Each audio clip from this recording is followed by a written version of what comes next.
네, 안녕하세요. 오뽀입니다. 오늘 오랜만에 오브스 코인 소식을 전해드리기 위해서 이렇게 찾아왔습니다. 오늘 전해드린 소식은 오브스 코인이 아마존과 마이크로소프트에서 클라우드 개발자 서비스를 시작한다는 내용이에요. 이미 트윗과 여러가지 블로그를 통해서 오픈된 내용이지만 아무래도 업비트 공지 시스템이 없어졌기 때문에 많은 분들이 이 사실을 모르고 있더라고요. 그래서 이 부분에 관해서 좀 더 자세히 살펴보고요. 실제로 오브스에게 이것이 왜 호재인지에 관해서 알아보는 시간을 갖도록 하겠습니다. 그럼 관련된 내용은 제가 올린 포스팅 내용을 보면서 함께 살펴보도록 할게요. 관련 내용은 저의 블로그에 이렇게 올려놨고요. 관련된 내용을 함께 살펴보도록 하겠습니다. 먼저 오브스 같은 경우는 아마존 AWS 마켓에 AMI의 개발 도구에 등록이 완료되었다라고 공식적으로 발표가 되었습니다. 그리고 얼마 전 또 오브스가 마이크로소프트 MS 아주르 서비스에 등록이 완료되었다는 발표 역시도 있었죠. 그럼 먼저 AWS가 무엇인지에 관해서 간단하게 살펴보겠습니다. 아마 AWS는 많이 들어보셨을 거예요. 어렵게 생각하실 필요가 없으시고요. 단순하게 아마존 웹 서비스를 AWS라고 합니다.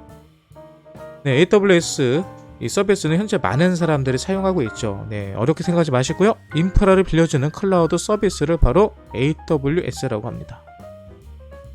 좀 더 쉽게 설명해 볼까요? 예를 들어서 AWS를 사용하게 되면 가상 컴퓨터, 가상 서버를 제공해 줍니다. 쉽게 말해서 우리 집에 컴퓨터가 없어도 노트북 이용해서 이 가상 서버에 접속을 하면은 내가 가지고 있는 컴퓨터보다 더 좋은 컴퓨터의 성능을 사용할 수도 있고요. 원격으로 가상의 클라우드 서비스를 사용할 수 있다는 서비스입니다. 또 한 가지 예를 들어볼까요? 과거에는 업체들이 여기 사진에 보이는 것처럼 이렇게 어마어마한 서버실을 관리하고 운영했습니다. 그러기 위해서는 당연히 많은 공간을 차지하고요. 많은 비용과 또 이 서버를 운영할 수 있는 인력 비용이 들어가게 되죠. 그래서 최근에 들어서 많은 기업들이 이런 서버실을 직접 운영하는 것이 아니라 AWS, 아마존 서비스를 사용해서 이런 서버를 위탁해서 운영하는 경우를 많이 볼 수 있습니다. 물론 모든 기업들이 여기 사진에 나온 것처럼 엄청난 서버실을 운영하는 건 아니에요. 저도 예전에 인터넷 관련 교육 사업을 진행했었는데요. 보통 이 정도 서버만 가지고 있어도 일반적인 기업들은, 소기업들은, 중소기업들은 사용을 할 수는 있긴 합니다. 하지만 이런 서버를 운영하는데도 관리하는 데 비용이 들어가고요. 또 실제로 서버비도 상당히 비싸요. 그리고 한 명에서 두 명 정도의 서버 전문 인력이 필요합니다. 그래서 대부분의 중소기업들도 최근에는 이런 서버를 직접 운영하는 것이 아니라 아마존과 같은 AWS 서비스를 사용해서 서버를 운영하고 있습니다. 결국 AWS를 사용하게 되면 더 이상 사무실에 서버를 별도로 구축하나도 되고 동일한 아니 더 좋은 서비스과 기능을 저렴한 가격에 사용할 수 있기 때문에 많은 사람들이 사용을 하죠. 근데 바로 이런 서비스에 오브스가 바로 블록체인 노드를 운영하게 되었다는 얘기입니다. 저 역시도 현재 AWS를 사용하고 있어요. 아시는 것처럼 저는 오브스 가디언이자 밸리데이터입니다. 오브스 노드를 제가 직접 운영하고 있죠. 운영을 할 때 제 집에 서버를 놓고 운영하기는 어렵기 때문에 저 역시도 AWS를 사용을 해서 현재 오브스 블록체인 노드를 운영하고 있습니다. 그럼 이제 이번에 새롭게 발표된 마이크로소프트의 MS 아주르 서비스는 무엇일까요? 마이크로소프트의 아주르 역시도 AWS와 함께 양대 클라우드 서비스를 제공하고 있습니다. AWS가 약 30% 정도, 아주르가 현재 20% 정도의 점유율을 가지고 있다고 하네요. 아주르 역시도 위에 설명드린 AWS와 비슷한 서비스를 제공하는 것으로 이해하시면 될 것 같습니다. 어렵지 않습니다.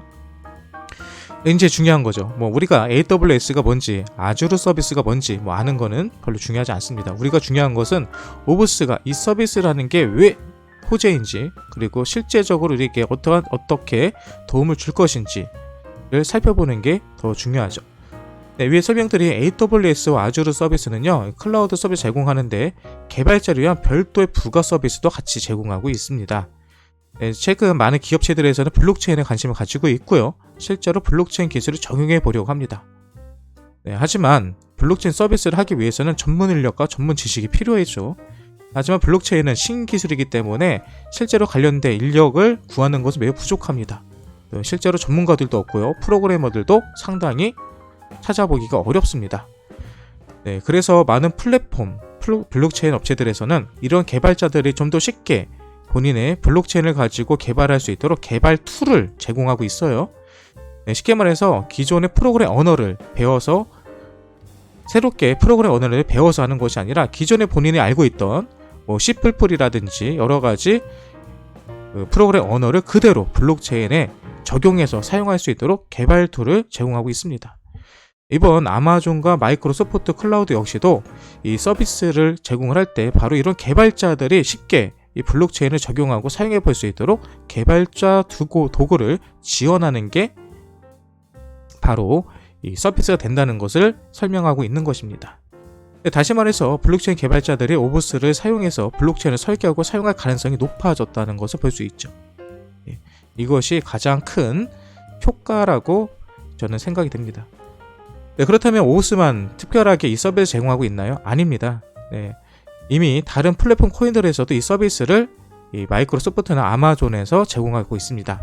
현재 AWS에서는 우리가 잘 알고 있는 비체인과 아이오타, 또 퀀텀 등을 포함해서 58개 이상의 이 블록체인 업체들이 등록되어 있어요. 우리는 이렇게 생각할 수 있죠. 뭐야, 오브스만 제공하는 게 아니잖아. 이미 58개가 넘는 업체들이 제공하고 있다면 특별한 게 아니잖아 라고 생각할 수 있습니다. 하지만 코인마켓캡에 등록된 코인들의 숫자를 보면 거의 1만 개 가까이가 돼요. 1만 개의 코인들 중에 겨우 58개만 등록이 되어 있는 겁니다. 우리 업비트에 상장되는 코인들만 해도 몇백 개가 되잖아요. 네, 그 중에서 선택된 58개의 코인들만 이 개발 도구를 지원하고 있다는 거고요. 그리고 이것은 단순히 등록됐다는 것이 중요한 게 아니죠. 이 세계적인 업체인 아마존과 마이크로소프트에서 정식으로 이 서비스를 등록하고 사용할 수 있다는 건 그만큼 기술력을 인정받았고 충분한 사업성이 있다는 것으로 판단되었다는 것을, 즉 증명되었다는 것을 의미합니다. 네, 그렇다면 이제 더 이상 오브스 같은 경우는 그동안 국내 커뮤니티에서 잡코인, 스케코인, 김치코인이라는 오명을 많이 쓰고 있었는데 이제 이 오명을 벗어버릴 수 있는 희소식이 아닐까 저는 생각을 합니다. 네, 또 한 가지 의문이 생겨요. 그런데 왜 오브스 이렇게 많은 호재가 있는데도 가격이 올라가지 않을까요? 네, 저도 이 부분이 가장 불만이기도 합니다. 이 점에 관해서 좀 생각해 볼까요? 네, 업비트에 제가 지난간 한 달간 가격 하락순위를 한번 살펴보니까 뒤에서 3등을 하고 있어요. 플로우나 던 프로토콜 같은 친구들은 새롭게 신규 상장된 코인이기 때문에 이 친구들을 빼고요. 픽셀, 펀드엑스, 오브스, 네, 이 순서대로 현재 하락률이 가장 큰 코인 중에 하나입니다. 네, 그런데 지난 한 달 동안 오브스 행적을 살펴보면요, 참 의아한 점이 많아요. 한 달 동안에 새롭게 상장된 거래소만 해도 무려 6개나 돼요. 상장된 거래소도 한번 살펴볼까요? 네, 쿠코인, 네, 전 세계에서 6번째로 상당히 큰 거래소입니다. 그리고 라코인, 라토큰, 네, 라토큰 같은 경우도 세계 20위권 안에 들어가는 상당히 괜찮은 거래소고요. 그리고 FTX 같은 경우는 아시는 것처럼 지금 바이낸스를 위협하고 있는 세계 1, 2위를 다투고 있는 대형 거래소입니다. 실제로 FTX 그 대표는 이 바이든 후보의 두 번째 후원 금액이 두 번째로 많이 후원한 사람으로 매우 유명해져 있죠. 그만큼 재력이 있는 이런 거래소예요. 그러면서 게이트와이오, 네, 게이트와이오는 최근 코린이 분들에게는 생소할지 모르겠지만 기존 오래전부터 코인 하신 분들에게 매우 친숙한 거래소죠. 네, 상당히 초창기부터 활발하게 거래가 되고 있는 거래소입니다. 그리고 최근에도 발표된 코인스빗, 이 친구 같은 경우는 저도 잘 몰랐는데 동유럽에서 가장 큰 거래소라고 해요. 그리고 인도덱스, 이 인도에서 가장 큰 거래소예요. 이처럼 굵직굵직한 새로운 거래소를 무려 한 달 동안 6개나 상장을 시켰습니다. 그런데도 가격을 보면 최근 한 달 동안 뒤에서 세 번째 업비트에서 가장 많이 하락한 코인 중에 하나로 들어가 있어요.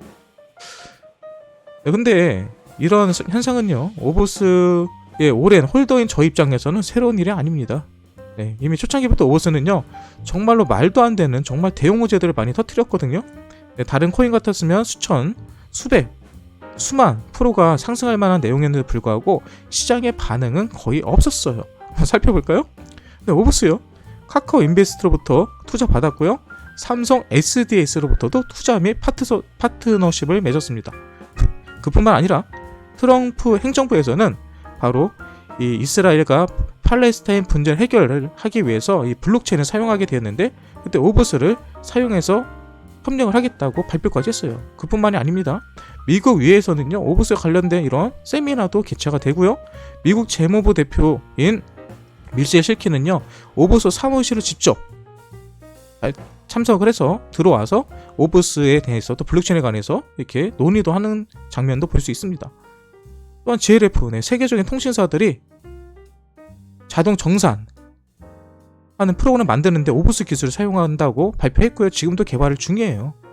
쉽게 말해서 우리가 해외에 가면 로밍 서비스를 사용하죠. 로밍 서비스를 사용하면 각 나라마다 그 서비스를 제공하고 있는 통신업체들이 달라요. 그 통신업체들이 서로 나중에 정산하기 위해서는 상당히 복잡하고 비용이 많이 들고 시간도 오래 걸린다고 해요. 그래서 이거를 자동으로 정산해주는 시스템을 지금 보시는 것처럼 뭐 차이나텔레콤, 볼트테크놀로지, 뭐 도이치텔레콤 등 세계적인 이런 많은 그 통신사들이 협력을 해가지고 현재 이 서비스를 개발하고 있습니다. 근데 이 기술이 어떤 기술이 들어간다고요? 바로 오브스 기술로 사용하고 있어요. 그 밖에도 오브스 같은 경우는 예스24에 나온 예스24 체인 그 블록체인도 오브스에서 개발해줬고요. 요즘 나스닥 상장에서 가장 많은 도움을 주고 있는 유즈마 그룹이죠. 이런 그룹에서도 오브스의 전략적 제휴를 체결하고 있고요. 또 H닥, 현대코인이죠. 현대코인도 오브스가 기술적인 지원을 해줬던 코인들이에요. 이처럼 많은 호재들이 있었는데 불구하고 오브스는 결코 상승하지 않고요. 안정적인 가격, 안정적일까요? 안정적인 가격을 유지해주고 있습니다. 그러다가 갑자기 모두가 포기하고 있을 때 갑자기 큰 가격적인 펌핑을 해주죠. 그래서 언제 올라갈지 모릅니다.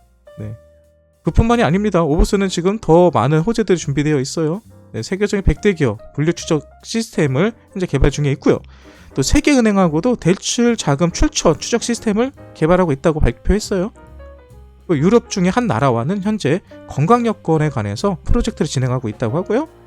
또 최근에 이제 기존 금융권과 디파이를 연결해주는 새로운 플랫폼 역시도 발표를 앞두고 있습니다.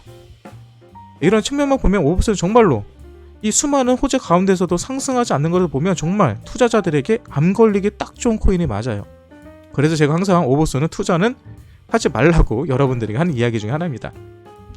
하지만 제 입장에서는 초창기부터 오브스의 재단의 사업 스타일과 사업 방향성을 계속 지켜봐왔죠.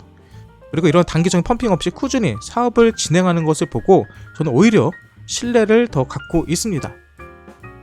세력들이 장난 없이 꾸준히 우상향하는 오브스는 추후 코인 시장이 안정화되고 옥석가리가 되었을 때 단기 세력들의 투기로 변질된 코인판에서 끝까지 살아남을 수 있는 코인이 되지 않을까 생각하기 때문이죠. 사실 여러분 요즘 펌핑하고 있는 코인들 보면요 실체가 없어요. 그냥 세력들이 들어와서 가격만 올리고 떨어뜨리고 장난치다가 나가는 경우를 많이 볼 수 있거든요. 이런 코인들은 나중에 정말 옥석거리가 들어갔을 때 제가 봤을 때는 조만간 사라질 코인이 아닐까 조심스럽게 생각해 봅니다. 또한 오브스 재단에서는 초창기부터 펌핑 및 시장 가격에 개입하지 않겠다고 공표하였습니다. 정정당당하게 시장에서 그 가치를 평가받겠다고 하였고 지금은 그 가치는 어느 정도 평가받는 과정이 있지 않을까 생각해요. 그러면 결론적으로 단기적으로 펌핑을 원하신다면 오브스에는 절대 투자하지 마세요. 하지만 장기적으로 안전적인 투자를 원하신다면 한 번쯤 투자를 고려해볼 만한 코인이 아닐까라고 저는 생각을 합니다. 또한 저는 현재 블로그를 운영하고 있죠. 바로 코인 방송 오뽀 가디언 TV, 비트코인 TV라는 방송을 운영하고 있습니다. 제가 알려드린 이 소식이 상당히 도움이 되고 또 좋다고 생각이 되신다면 구독과 알림 그리고 좋아요로 눌러주시면 감사할 것 같고요. 그리고 앞으로도 오브스에 관련된 내용들이 유튜브 방송을 통해서 많이 전달드릴 내용 생각입니다. 그러니까 많은 분들이 유튜브를 찾아주시면 감사할 것 같아요. 마지막으로 지금 오브스 차트 보고 이 방송을 녹화를 끝내도록 할게요. 현재 시간은 일요일 오후 12시 20분을 지나가고 있습니다. 보시는 것처럼 현재 오브스가 아파하고 있어요. 근데 오브스만 아파하는 것이 아니라 전체적으로 비트코인도 아파하고 있습니다. 비트코인도 현재 아파하고 있죠. 우리가 생각하던 지지라인이 깨지고 있어요. 제가 계속 뱅수 말하는 것처럼 지지라인이 깨졌을 때는 일단 도망가야 된다라고 말씀드렸는데 지금 자리에서는 손절을 하고 도망가는 것도 우리가 진지하게 고려해 볼 만합니다. 하지만 저는 도망가지 않을 거예요. 오브스 같은 경우는 다른 코인 대비 그래도 저점 자리를 지켜주고 있다는 게 볼 수 있네요. 제가 항상 방송에서 얘기 드린 말이 있죠. 코인은 내려가면 올라가고 올라가면 내려간다. 근데 오버스는 지난 한 달간 하락률이 뒤에서 세 번째다. 그러면 이번에는 다른 코인들이 내려갈 때 오버스 코인은 올라가지 않을까라고 생각해 봅니다. 오늘 날씨가 상당히 좋습니다. 일요일 오후 집에서 차트만 보지 마시고요. 나가서 가족들과 즐겁게 하루를 보내시길 바라고요. 지금까지 여러분에게 오버스에 관련된 새로운 소식을 전해드린 오버스 가디언 오뽀였고요.